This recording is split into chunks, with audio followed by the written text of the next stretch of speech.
Hi, little champs. Welcome back to the science class. Today we will read chapter number 4, Clothes are Protectors. So be ready with your science book, Mastering Science.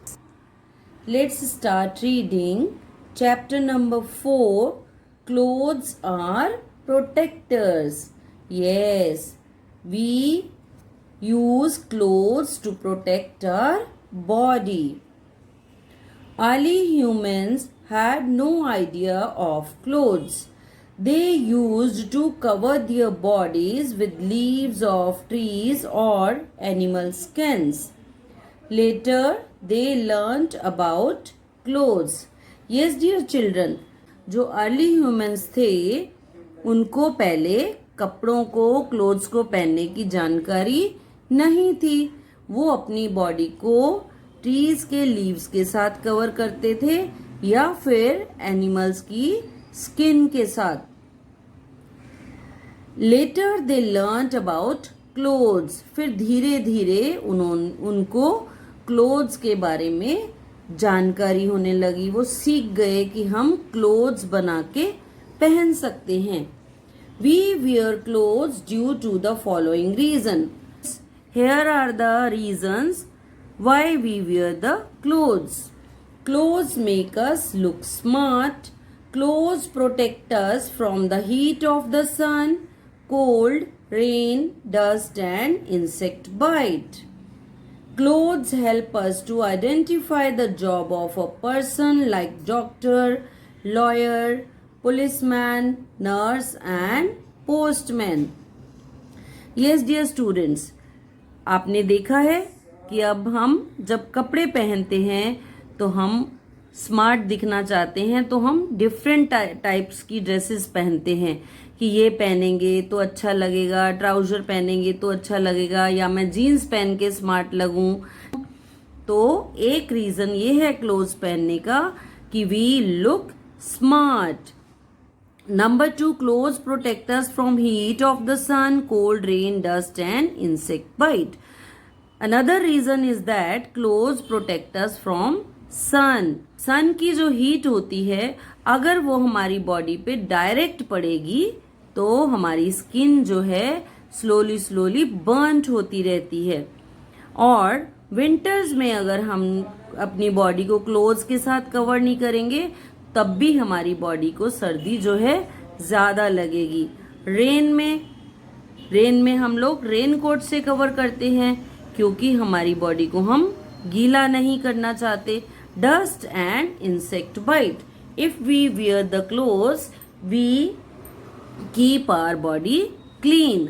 हमारी body जो है वो dust से भी बच जाती है और हमारे क्लोथ्स से बॉडी को कवर होने की वजह से इंसेक्ट भी बाइट नहीं कर सकती है.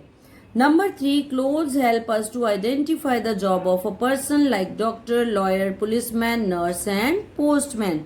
आपने देखा होगा doctor, lawyer, policeman, nurse, postman, इन लोगों की जो ड्रेसेस होती हैं डिफरेंट ड्रेसेस पहनते हैं ये लोग. तो ये लोग इनकी ड्रेस की वजह से पहचाने जाते हैं. That's why we can say that clothes help us to identify the job. Clothes help us to identify the job of a person. Now look at the page number 23. Clothes for winter, summer and rainy season. हम जो clothes पहनते हैं वो different types के clothes पहनते हैं हम winter में, समर में और रेनी सीजन में. We do not wear only one type of clothes for the whole year. We wear different types of clothes in different seasons. During winter we wear woolen clothes. In summer we wear cotton clothes. When it rains we wear raincoats that do not absorb water over the usual dress. Yes, children. We have seen that in winters we wear the woolen clothes to protect our body from cold. These are the woolen clothes: sweater, cap, gloves, overcoat. In In summer we wear cotton clothes. And in rainy season when we go out of the house we wear raincoat over the usual dress. हमने जो dress पहनी होती है उसके ऊपर से हम raincoat पहनते हैं क्योंकि इसके अंदर वाटर जो है एब्जॉर्ब नहीं होता है. Now let's read how clothes are made. Clothes बनते कैसे हैं? Clothes are made from different types of cloth materials or fabrics. The fabrics are made by weaving the fibers. Fibers are long and fine threads. There are two types of fibers, natural fibers and synthetic fibers. Yes children, clothes जो होते हैं वो different material से बनाए जाते हैं. एक बहुत लॉन्ग थ्रेड होता है, फाइन थ्रेड होता है, फिर उसकी वीविंग करने के बाद क्लोथ बनता है. और जो फाइबर होते हैं वो टू टाइप्स के होते हैं. एक होते हैं नेचुरल फाइबर्स, दूसरे होते हैं सिंथेटिक फाइबर्स, जिसको हम ये भी कह सकते हैं कि ये मैन मेड फाइबर्स होते हैं. What are the natural fibers? Natural fibers, the fibers obtained from natural sources like plants and animals are called natural fibers. Cotton, wool and silk are examples of natural fibers. वो fibres जो हमें plants या animals से मिलते हैं उनको हम natural fibres कहते हैं. वो कौन कौन से होते हैं? Cotton, wool and silk. We get cotton from cotton plant. We get wool from sheep. We get silk from silkworm. Yes children, you know that there is a cotton plant which provides us cotton. And we get wool from sheep. और silk हमें कहाँ से मिलती है? silkworm से. And another fiber is synthetic fibers. The fibers made from chemicals by humans are called synthetic fibers or human-made fibers. Nylon, polyester and rayon are examples of synthetic fibers.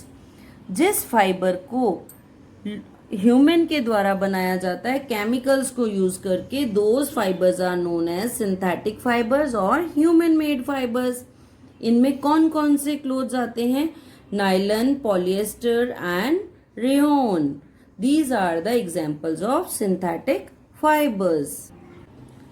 The clothes made up of synthetic fibers are generally wrinkle free.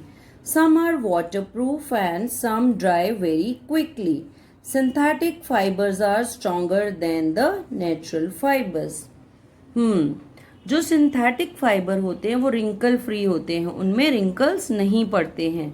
दूसरा वो water proof भी होते हैं और अगर गीले हो भी जाएं तो बहुत जल्दी ड्राई हो जाते हैं. Synthetic fibres are stronger than the natural fibres. जो सिंथेटिक फाइबर से बनाए हुए क्लोथ्स होते हैं वो ज्यादा लंबे टाइम तक चलते हैं.